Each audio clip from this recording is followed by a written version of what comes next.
اعوذ باللہ من الشیطان الرجیم بسم اللہ الرحمن الرحیم۔ السلام علیکم ورحمۃ اللہ وبرکاتہ۔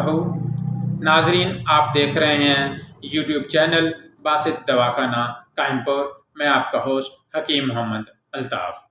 آج کا جو میرا موضوع ہے وہ ہے بیدام کے حوالے سے کہ بیدام کے فوائد کیا ہیں، کن مسئلے مسائل میں یا کن امراض میں اس کا استعمال انسان کے لیے فائدہ مند ہے۔ بیدام ایک غذائیت سے بھرپور میوہ ہے جو غذائی اجزاء اور فائدہ مند مرکبات سے بھرپور ہے۔ بیدام کی دو اقسام ہوتی ہیں، میٹھا بیدام اور کڑوا بیدام۔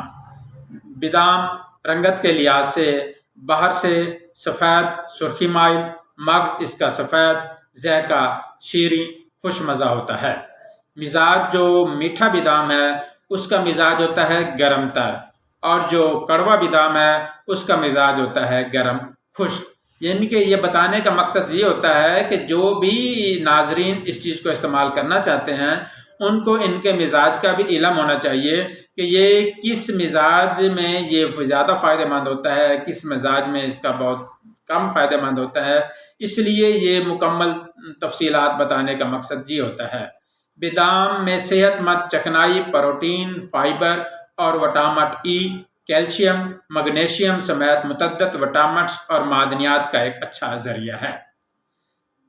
بیدام بدن کو فربا کرتا ہے، مقوی دماغ بھی ہے اور منی کو بھی پیدا کرتا ہے، کیونکہ بیدام جو قرآن پاک حفظ کر رہے ہوتے ہیں ان کے لیے بیدام بہت زیادہ فائدہ مند ہے۔ ان کو چاہیے کہ وہ روزانہ 9 تا 11 بیدام ضرور استعمال کریں۔ اس سے ان کی دماغ کی جو کارکردگی ہے وہ اور بہتر ہو جائے گی، اور ان کو حفظ کرنے میں جو ہے نا یہ بہت زیادہ سہارا دیتا ہے۔ اسی طرح جو دماغی کام کرنے والے لوگ ہیں ان کو بھی بیدام کا استعمال کرنا چاہیے۔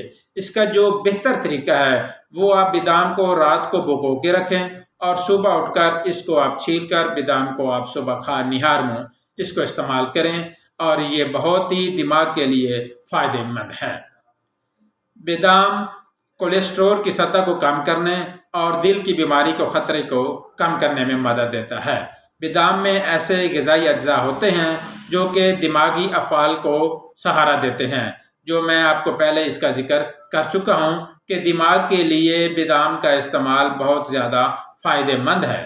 ٹھیک ہے نا جی، اس کو آپ دماغی کمزوری کے حوالے سے آپ اس کو استعمال کر سکتے ہیں۔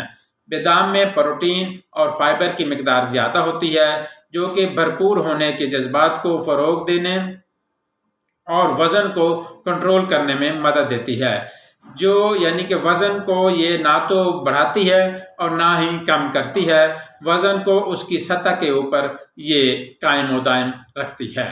بیدام میں بھی ایسے مرکبات پائے جاتے ہیں جو کہ سوزش کو کم کرنے میں مدد دیتے ہیں۔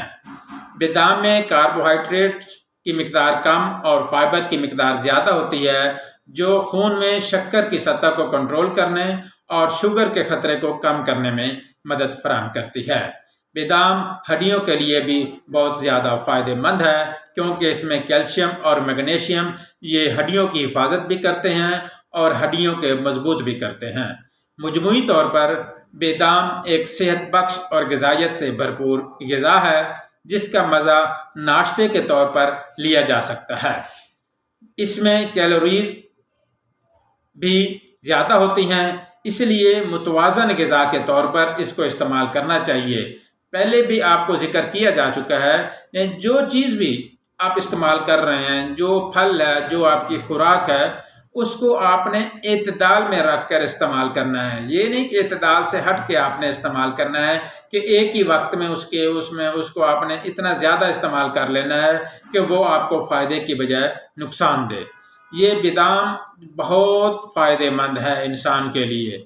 یہ انسان کے پورے جسم کو فٹ کرتی ہے، انسان کے وزن کو بھی کنٹرول کرتی ہے، انسان کے دل کو بھی طاقت دیتی ہے، کولیسٹرول کی سطح کو بھی کم کرتی ہے، اس کے ساتھ ساتھ باقی جسم کو بھی فربا کرتی ہے، منی کو بھی پیدا کرتی ہے اور دماغی افعال کو بہتر بناتی ہے۔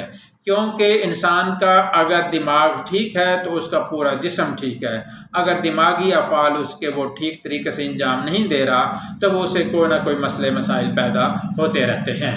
دماغی کمزوری کے لیے بادام کا بہت زیادہ فائدہ ہے۔ اللہ حافظ۔